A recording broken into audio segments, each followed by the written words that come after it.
All right, welcome back, everyone, to the deep dive. We've got a really, I think, fascinating one for us today. We're diving into the book of Exodus. Exodus, yeah. Chapter 7. That's right. And specifically looking at the beginning of these encounters between Moses and Pharaoh. And the initial encounters. Yeah. Yeah, right at the start. Right at the start. And kind of these first kind of, I guess, instructions and the early signs and wonders that are meant to, I guess, convince Pharaoh to let the people go. Yeah, to win him over, to persuade him. Yeah, and to kind of prove the power of the Lord, I guess. Exactly. It's a big power play, isn't it? It's a real showdown. It is, it is. It is. And so I think it's really interesting. Right at the beginning, we see the Lord kind of giving this mandate to Moses and saying, see, I have made you like God to Pharaoh, and your brother Aaron will be your prophet. So right away we get this sense of a very big deal. Yeah, like huge stakes. Huge. And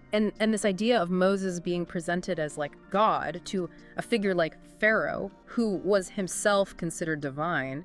That's just, I mean, it sets the stage for some serious tension, right? Absolutely. In the ancient Egyptian context, Pharaoh was seen as a living god. He wasn't just a king, he was divine. So for Moses to come along and be positioned as like God to Pharaoh, it's a direct challenge to Pharaoh's own authority and to his status. Yeah, it's basically saying there's a higher power here, Right. and you're not it. Exactly. And so, I mean, how do you think that would have played out, I guess? I mean, obviously we're reading the text, but just trying to imagine that scene. I mean, you can only imagine the audacity of it, right? From Pharaoh's perspective, it would have been an outrageous claim. Yeah, absolutely. And then you have Aaron, who is designated as the prophet. So it's not even Moses directly delivering these pronouncements. Right. There's this fascinating kind of delegation. Yeah, this kind of partnership where Moses speaks to Aaron and Aaron speaks to Pharaoh. It's like there's this chain of authority being established. Yeah. Right. So it's not just Moses showing up on Pharaoh's doorstep and saying, hey, let my people go. It's this carefully orchestrated, Almost like a performance. Yeah, a performance of power. Exactly. And it kind of adds another layer of legitimacy to it. Yeah, yeah. And the message itself, though, the core message that they're delivering is very straightforward. Oh, absolutely. It's let my people go out of this country. Yeah, you think that would be, at least on the surface, a pretty simple request. Right, pretty clear. But then right away, the text introduces this really interesting, almost, I guess you could say, perplexing element. The Lord says, but I will harden Pharaoh's heart. And this is even before any signs are performed, before any plagues. Right from the get-go. So knowing that the goal is ultimately to free the Israelites, why would the Lord intentionally make it more difficult? Well, and that's the question, isn't it? Why would you set up this obstacle right at the beginning? If you look at it, I think from the perspective of the broader narrative, this hardening of Pharaoh's heart, it almost seems like it's a necessary component of this larger demonstration of divine power. Yeah, I see what you're saying. Because what it does is, it sets the stage for these repeated confrontations. Pharaoh refuses, there's another sign, he refuses again, even greater sign, he refuses again, and so on. Because like each refusal is raising the stakes. Exactly, and that ultimately leads to the Lord revealing his power in even more dramatic ways. So it's not just about freeing the Israelites. Right. There's this other objective of really showing the Egyptians who's boss. That's exactly right. Verse 5 kind of lays it out explicitly. And the Egyptians will know that I am the Lord when I stretch out my hand against Egypt and bring the Israelites out of it. It's about making a statement, really powerful statement. Yeah. So Pharaoh's stubbornness, even though it seems kind of, frustrating from a human perspective, it's actually serving a larger purpose. In a way, yeah. It becomes part of the divine plan. So despite knowing that they're going to face this resistance, Moses and Aaron, they follow the Lord's instructions. It even says specifically, Moses and Aaron did just as the Lord commanded them. And then there's this really interesting detail that's thrown in there. We're told that Moses is 80 years old and Aaron is 83. Right. They're not exactly spring chickens. Yeah, they're not young guys setting out on this adventure. Yeah.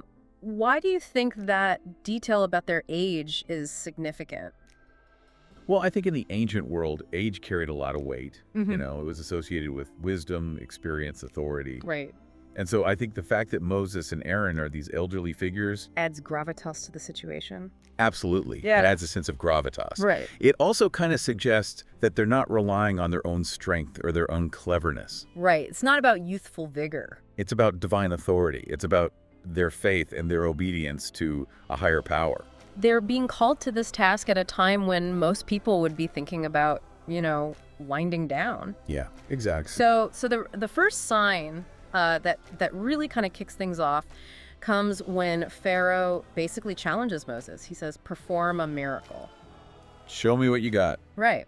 And so, following the Lord's instructions, Aaron throws down his staff and it turns into a snake right there in front of Pharaoh and all his officials. That's got to be a pretty shocking sight, right? Oh, yeah. You're just going about your day, you're Pharaoh, you're used to people bowing and scraping. Right, you're in charge. And suddenly there's a snake where a staff used to be. You would think that would be pretty persuasive. You would think so. But Pharaoh doesn't immediately give in. Instead, he calls in his own magicians, these wise men and sorcerers. All right, the Egyptian equivalent. And they're able to replicate the miracle. They turn their staffs into snakes as well. Right. So from Pharaoh's perspective, maybe he's thinking, well, my guys can do that too.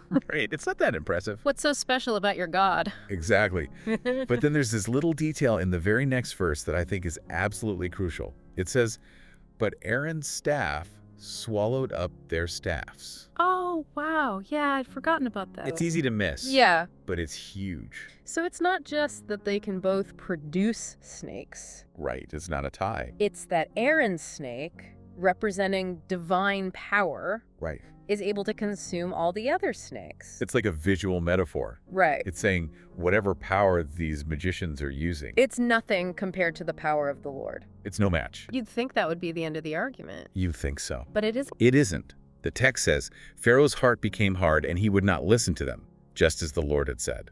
So he's not convinced. He's not swayed. He doubles down. He's still resisting, which brings us back to this idea of his heart being hardened. Right, it's like it was preordained. Yeah, and this resistance, as frustrating as it might seem, it's part of this bigger picture. It's setting the stage for what's to come. Yeah, it's setting the stage for these, increasingly dramatic events that are going to unfold.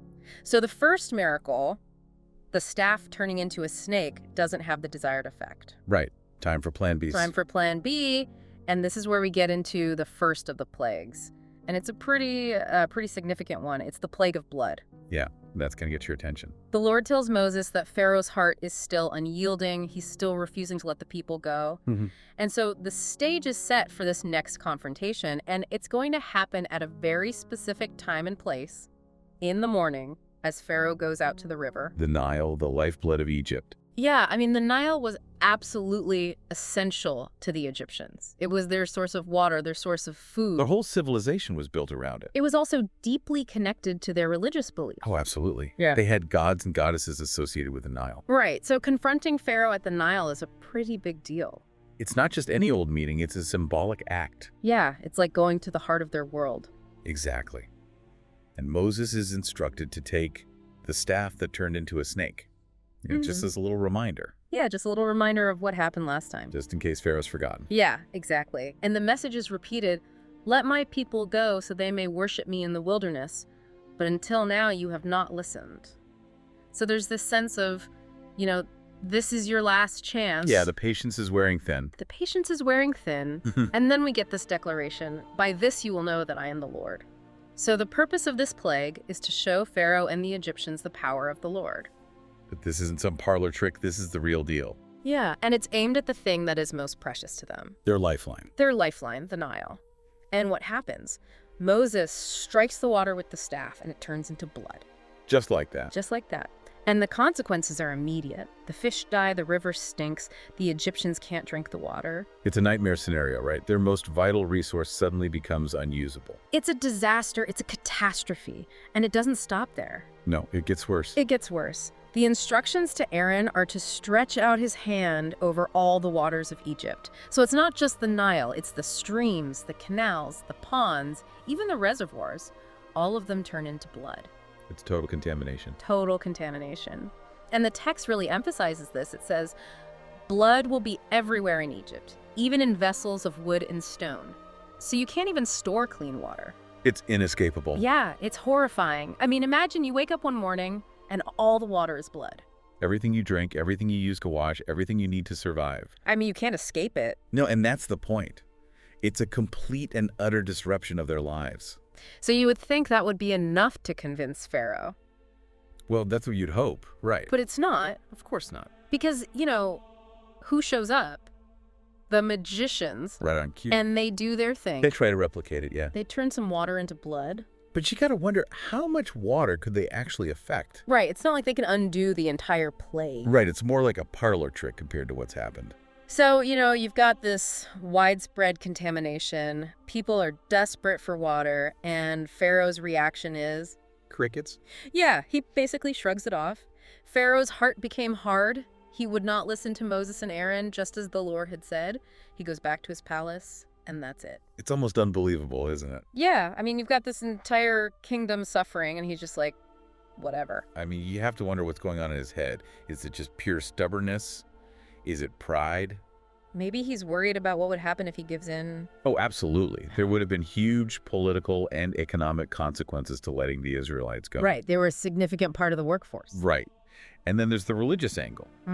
Admitting that the God of the Israelites was more powerful than the Egyptian gods would have been a huge blow. Yeah, it would have undermined his own authority. Exactly. So Yeah. it's this complex mix of factors, I think. Yeah, and it leads to this incredible suffering for the Egyptian people.